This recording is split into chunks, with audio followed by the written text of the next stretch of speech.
تو بیٹا آپ نے جتنی باتیں سنی ہیں ان میں سے آپ کے ذہن میں کوئی سوال پیدا ہو ان باتوں کے بعد یا پہلے سے کوئی سوال ہو تو وہ آپ پوچھ سکتے ہیں. ہم میں سے جو بھی بندہ جواب دے سکا وہ آپ کو دینے کی کوشش کریں گے. اگر کسی کے پاس اب جواب نہیں ہوگا تو آپ کے لیے جواب ارینج کر کے ہم انشاءاللہ دیں گے.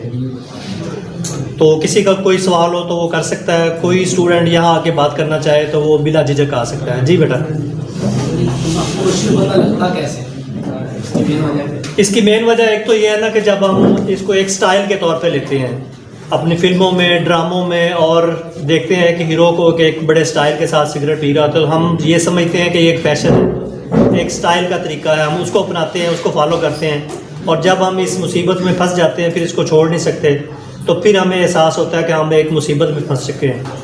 دوسرا, جب بھی ہم اپنے کسی گول کو ایک ذہن میں ایک گول مقرر کر لیتے ہیں کہ ہم نے فلاں پوزیشن حاصل کرنی ہے اور وہ حاصل نہیں کر سکتے تو اس کی وجہ جو بھی ہو, وہ ہماری کوئی نااہلی ہو یا ہمیں کوئی موقع نہ مل رہا ہو, تو اس کو ہم اپنے دماغ کے اوپر سوار کر لیتے ہیں, ڈپریشن کا شکار کر لیتے ہیں. تو وقتی طور پہ سکون کے لیے ہم یہ ایک راستہ اختیار کرتے ہیں کہ توجہ اس مسئلے سے ہٹانے کے لیے ہم یہ سگریٹ نوشی کرتے ہیں.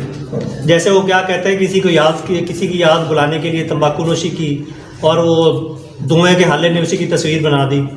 تو ہم اپنے ڈپریشن کو وقتی طور پہ ختم کرنے کے لیے اس کو ایک سہارا بناتے ہیں. لیکن ہمیں پتہ تب چلتا ہے کہ ہم اس لت میں جب پڑ جاتے ہیں کہ ہم نے ایک وقتی اپنی ایک ٹینشن کو, ڈپریشن کو کم کرنے کے لیے ایک بڑی مصیبت کو پا لیا ہے. تو ان چیزوں پہ ہمیں غور کرنا چاہیے. تو جی بیٹا. کیسے دیکھ سکتے ہیں کہ فلانا بندہ اس چیز میں ملوث ہے, اس کو کیسے شناخت کر سکتے ہیں, پہچان کر سکتے ہیں کہ یہ بندہ اس چیز میں ملوث ہے؟ ہاں جی, جیسے یہ تمباکو نوشی وہ تو ظاہر ہے کہ ہمارے سامنے تمباکو نوشی کرے گا, اس کے منہ سے دھواں آ رہا, جو دھواں میں نظر آ جائے گا یا بدبو احساس کسی, تو اس کے گیدرنگ کا حصہ بن جائے جس طرح سے وہ ہمارے پاس ارد گرد ہو, ہمیں پتہ نہ چلے. بیٹا جب کوئی تمباکو نوشی ہمارے پاس کر رہا ہوتا ہے اس وقت جیسے اس حال میں ہم بیٹھے ہوئے ہیں تو کوئی ایک شخص اگر تمباکو نوشی کرے گا تو ہم سب لوگ اس کے متاثر ہوں گے کیونکہ وہ دھواں, وہ کیمیکل وہ پوری فضا میں آ رہے ہیں. اور یہ براہ راست اگر کوئی بہت زیادہ آتی ہے تو اس کے منہ سے آنے والی بدبو جو ہے خاص قسم کی, اس سے اندازہ لگا سکتے ہیں.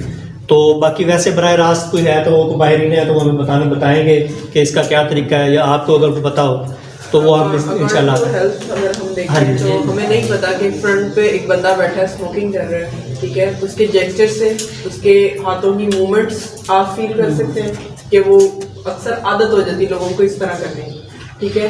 اور اس کی آنکھوں کی بھی سویلنگ, ٹھیک ہے, لوور باٹم سویلنگ ہوتی ہے, یا اس کے لپس کے کلرز کی چینجنگ کی وجہ سے, شارٹ بریتھنگ کی وجہ سے آپ اس کو نوٹ کر سکتے ہو کہ یہ بندہ اسموکر ہے, ٹھیک ہے.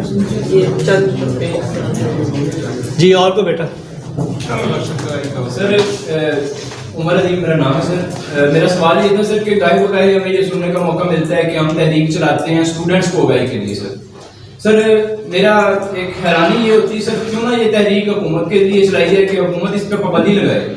حکومت سر سگریٹ کی ڈبی پہ تو کہہ دیتی ہے کہ ہاتھ پہ لکھ دیا جائے کینسر ہے, اگر کینسر ہے تو حکومت اس کے خلاف قانونی کارروائی کیوں نہیں کرتی سر؟ پروڈکشن کیوں بند نہیں کی جاتی, یا ہم آواز کیوں نہیں اٹھاتے کہ پروڈکشن ہی بند کر دی جائے اس کی سر؟ بالکل حکومتیں اس کو روک تھام کے لیے کوشش تو کرتی ہیں, لیکن ایٹ دی اینڈ جب ہم دیکھتے ہیں کہ حکومتوں کو ریونیو چاہیے ہوتا ہے, وہ اس سے حکومتوں کو ریونیو بھی حاصل ہوتا ہے, اور جو اس بزنس میں جو لوگ شامل ہیں وہ اس سے اپنی ارننگ کرنے کی کوشش کرتے ہیں, لیکن ایٹ دی اینڈ جو اس کے متاثرین ہیں وہ ہم لوگ ہیں.